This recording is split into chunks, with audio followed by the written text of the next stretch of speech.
that are being put out there for human trafficking, et cetera, et cetera. See, I'm just not the type of person to trash people's names, so I'm not really going to mention. I think the country knows who's behind the stuff and social and so on and so forth. But a lot of the information and a lot of the facts that they were sort of putting out there were not really substantiated. In fact, almost nothing at all that was there was actually true. However, in the last couple of days, I'm looking at all the ladies and gentlemen's eyes and faces here.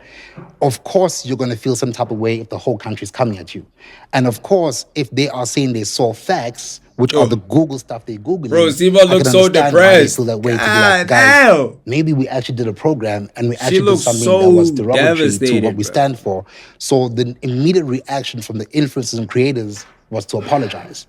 Now, the minute those apologies go out, there's certain names and stuff that I mentioned, and the people who are pushing this narrative online have to do digging. So what they do is they put out sort of like names and so on and so forth, and then influencers started DMing them conversations. Yeah, this was 6 p.m. Influencers started sending them voice notes and so on and so forth. So as I sit here, this is the first time where I can personally say that I know what it feels like to be dragged. Because after all of this happens, my name then goes on Twitter as Siawong Mtlungu from Sway Digital is the main plug for this entire Alabuga program, and he's the kingpin, and he's the one who's orchestrating all of this. That happens a couple of days ago, which is okay, but what is not okay is I'm realizing that we have reached out to the Russian embassy to say, can we get a statement out? And the statement comes out. We have reached out to the girls to say, girls, please show people what's actually happening. And then we start saying, guys, amidst all these allegations, where are the kids? Because every comment, every bullying is saying, bring back our girls. Which girls? Okay, let's pause it there. You mentioned facts, and I want to bring in Joy.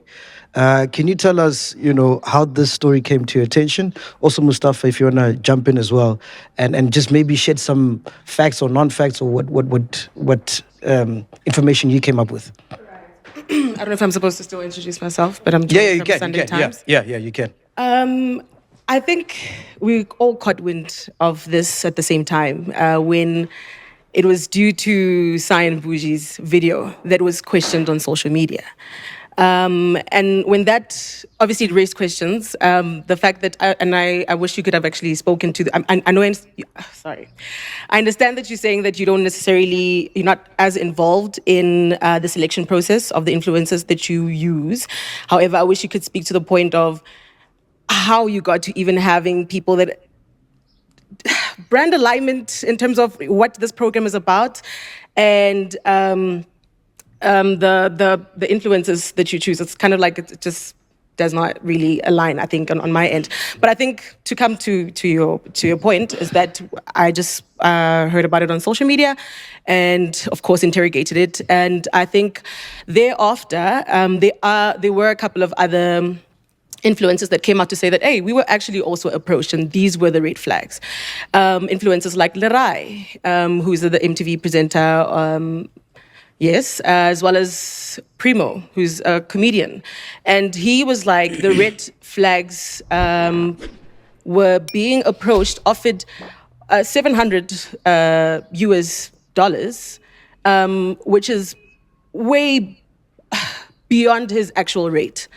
Which was the first red flag, and the fact that his brand does not align with what. Wait. $700 US. All right, I just wanna see how much it is. Not saying he's lying or anything, but I just want to see how much that is. 700 USD to rands. So, damn. 12 bands of video.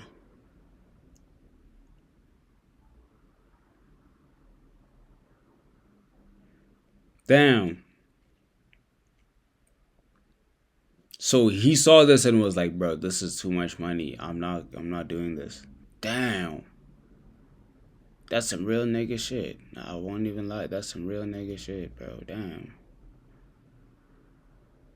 Talk about sticking to your morals, bro. That's $12K. I'm not used to it. I've never received it before. Like, yeah, I do this shit for a living, but 12K isn't something. Damn. Nah, that's dope. That's dope. That's dope. Shout out Primo. Shout out Specific Primo program for is about. And I think when you spoke about Tando, this is an influencer who has spoken about how she doesn't like school. I mean, already her brand is tainted, and I'm trying to understand, or rather ask, how we got to choosing these specific influencers to be a part of the specific program. Well, I think Joy will get to asking him questions, and Okay. everybody Yeah, has. We just yeah. want to find out the facts from a journalistic Yes. point of Okay. view. What facts have you unraveled while doing research into this? I think from the way. Just the mic. Sorry. There. I think the way that they were approached is a bit of already the red flags for me.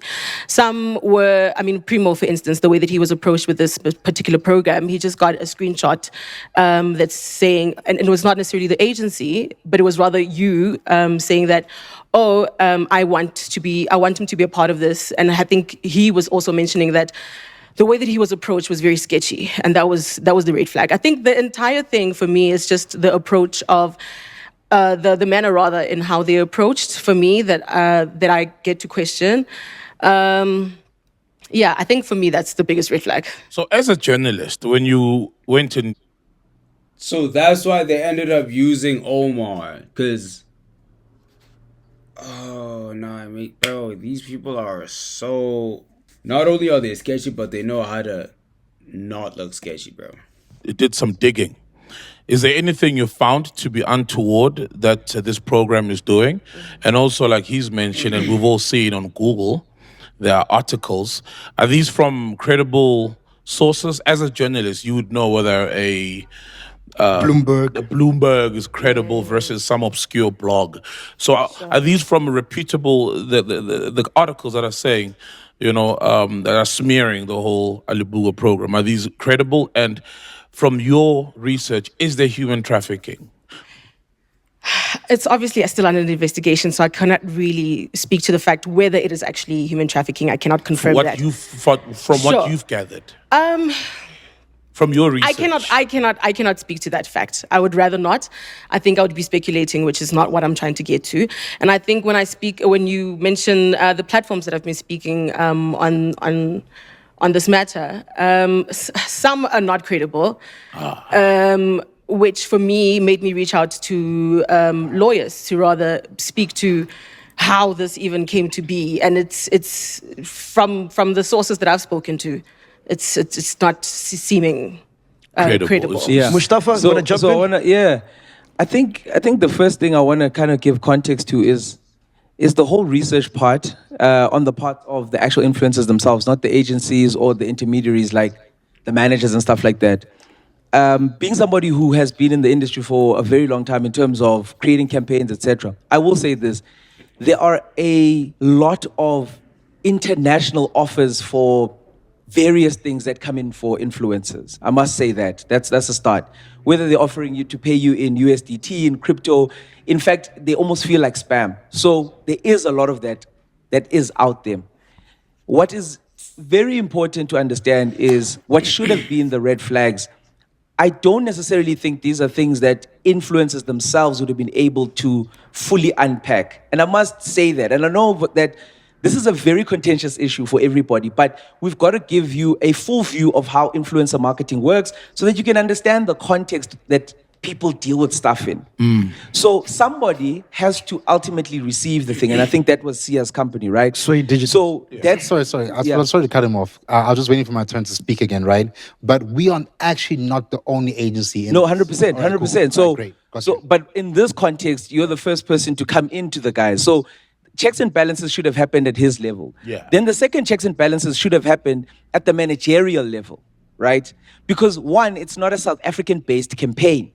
So whenever that's the case, you don't have recourse. And you always think about it on the worst case scenario. What if I'm not going to get paid for this thing? Which jurisdiction would I be able to lay my complaint in? So if somebody says, and you look at the address and it says Randburg, it says Pretoria, it says, so you know that the company is based in South Africa, they have a registered VAT number. So if I don't get paid, I can always go there. So generally, the level of meticulousness and investigation that needs to go into these type of campaigns is massive. That's the first part. So just to get things clear for people, Bro, this is influencers so insightful, themselves, bro. yes, people I won't can even say lie, they this should is have so researched, insightful. but that's why they have a team. And I must state that. That's why they have a team. I myself make content, but I also have an agency. So we sit and we brainstorm things. Do we want to do this? Is this up our alley? We say no, and we move on, right? So that's how the thing works generally. Now, what's happening here is that there also is a geopolitical play here. This should have been the biggest red flag. And the geopolitical play is that Russia is currently involved in a war, in a special military operation with Ukraine, right, as a start. Now, when you see an article that says we're in a particular region and you start to see things that pop up, like, let's say, drone production, etc., and all these other things, in a similar space that you're operating in, that's a massive red flag that should Bro, say this to girl you, seems so out of it, bro. Like, she seems like, bro, shit. Damn, bro. we probably shouldn't Damn. get our people involved in here because there's reputations at stake. You lose pretty much nothing by saying, guys, we don't think we've got people for this thing, right? But for whatever reason, there was a continuation to say, there's maybe credibility. At times, even us as myself as alternative media, we've gone on chaperone trips to China, for instance. I remember the last time I was here, I was also speaking to you guys about that. And there is a almost like a corralled mentality that when you land, you are looked after in a particular way. So again, not in your defense, but you wouldn't have, if there is something going in that right, you wouldn't have seen it anyways. And this is important, and you can't say this to people because they won't believe you. But controlled trips are just that for journals. You get a chaperone who takes you here. You don't use public transport. You go here. They pick the people that you get to speak to, etc. So there is a controlled element, and it's important for people to also understand that. So when Asima is here saying that I didn't see anything, that's the truth. That's the truth that she lived. So there is so much that's going on here. And again, on top of that, just as Joy is saying, there are credible sources with not a lot of verifiable leads that you can follow, but at the same time, there are unverifiable sources. But what they've done is that they've made us have this conversation, and it's important to unpack all of the facts, and that's what we're doing here. And I want to go back to you, Sia, to something that Munaka mentioned. So you as Sway Digital, when you see the implosion, He spoke so well, bro. He spoke so well. His reasoning is just very good. Very good.